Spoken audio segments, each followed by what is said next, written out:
کہ جب بھارت امریکہ سے مثال ٹیکنالوجی کنٹرول رجیم کا رکن بنتا ہے، اور آپ جانتے ہیں کہ امریکہ نے بھی اس کی پشت پناہی کی ہے، اس کے علاوہ بھی بھارت نے انٹرسیپٹر مثال ٹیسٹ کیا ہے، اس سے پاکستان کو کیا معنی لینا چاہیے؟ کیا پاکستان کو تشویش ہونی چاہیے اس پر؟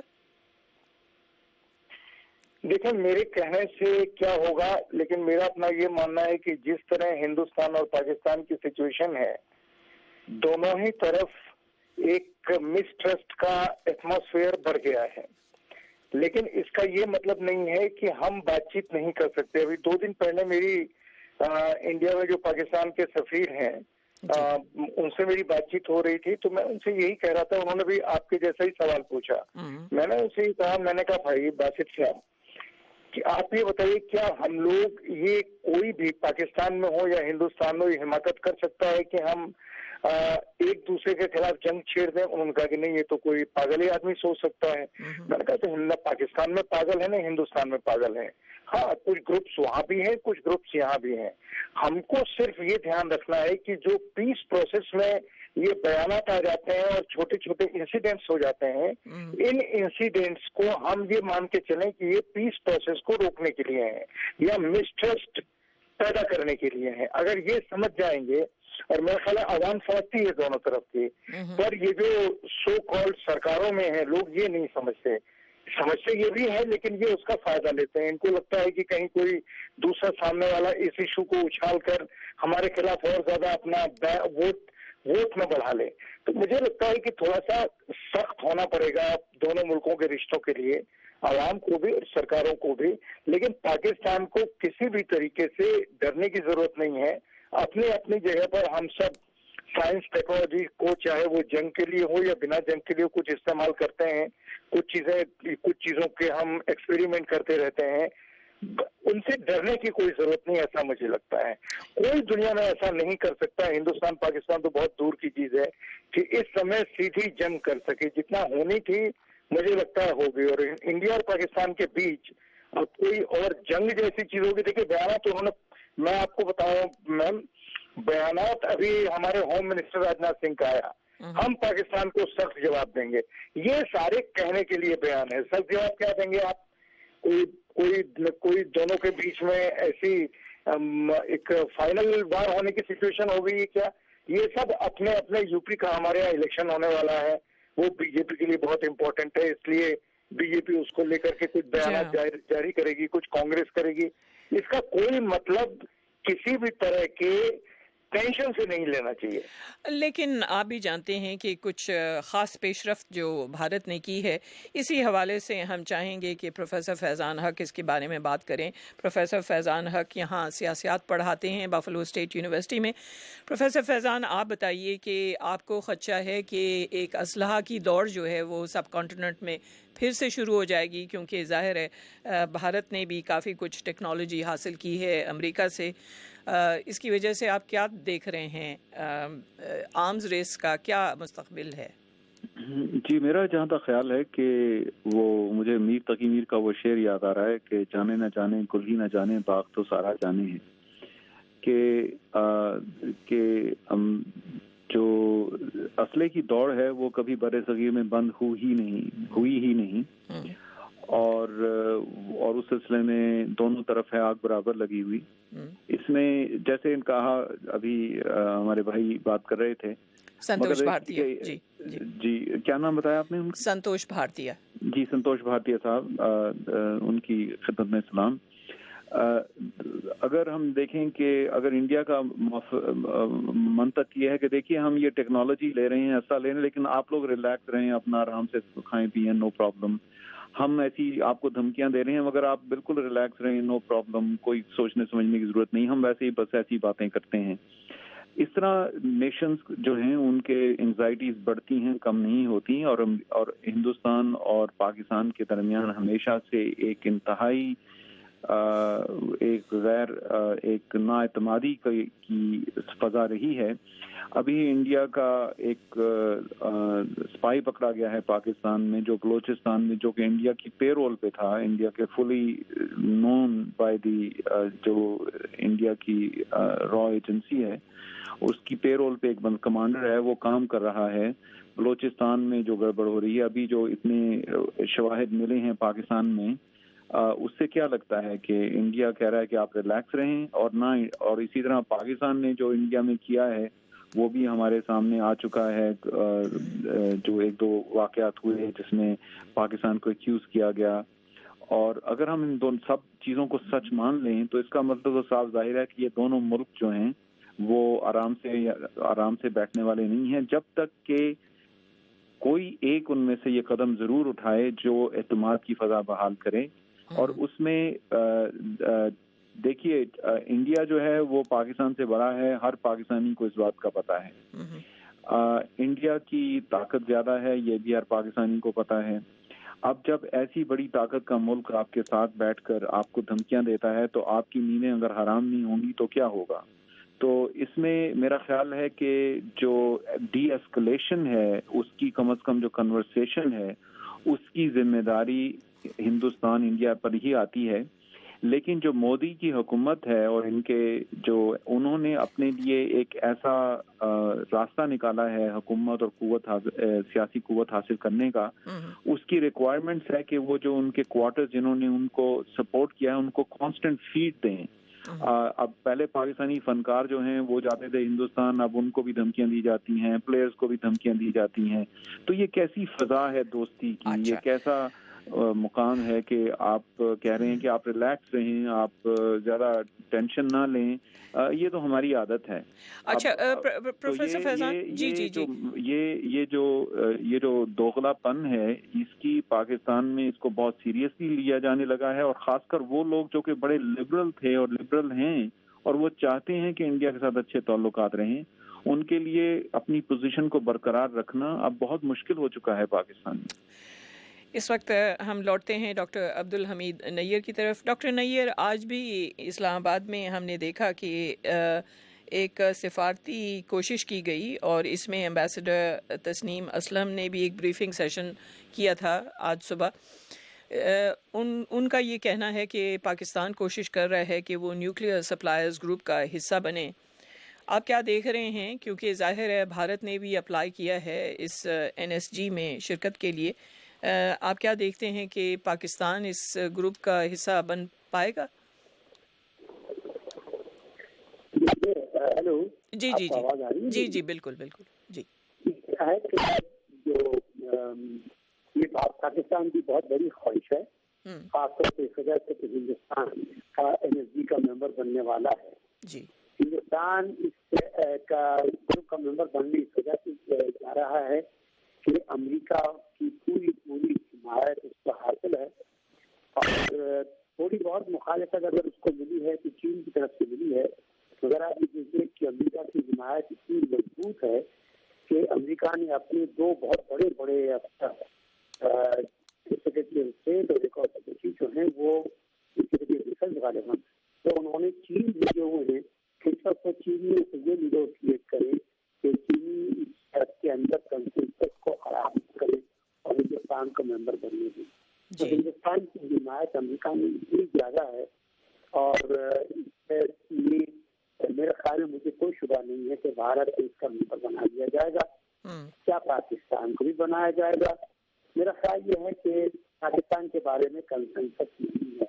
جتنے ممالک اس کے ممبر ہیں ان میں سے کوئی ایک بھی اگر مخالفت کرے تو پاکستان اس کا ممبر نہیں بن سکتا. اور غالباً پاکستان نے اس کے لیے اتنی کوششیں بھی نہیں کی ہیں جتنی ہندوستان نے کی ہیں، اور اسی کی ہندوستان کی کوششیں میں سمجھتا ہوں کہ ان کو اچھی طرح سمجھنے کی ضرورت ہے کہ اگر امریکی حکومت پتی طرف کے دو بہت بڑے افسر چین بھیج کے اس کو راضی کرنے پر آمادہ کرنے پر تیار کرے تو میرے خیال میں یہ بہت بڑی کوشش ہے. اچھا جی جی، کیونکہ آپ کی لائن ٹھیک نہیں تھی تو میں اشتیاق کے ساتھ میں انتظار کر رہا ہوں کہ اگلے 24 گھنٹے میں ہمیں معلوم ہوگا کیا ہوا اس کا فیصلہ.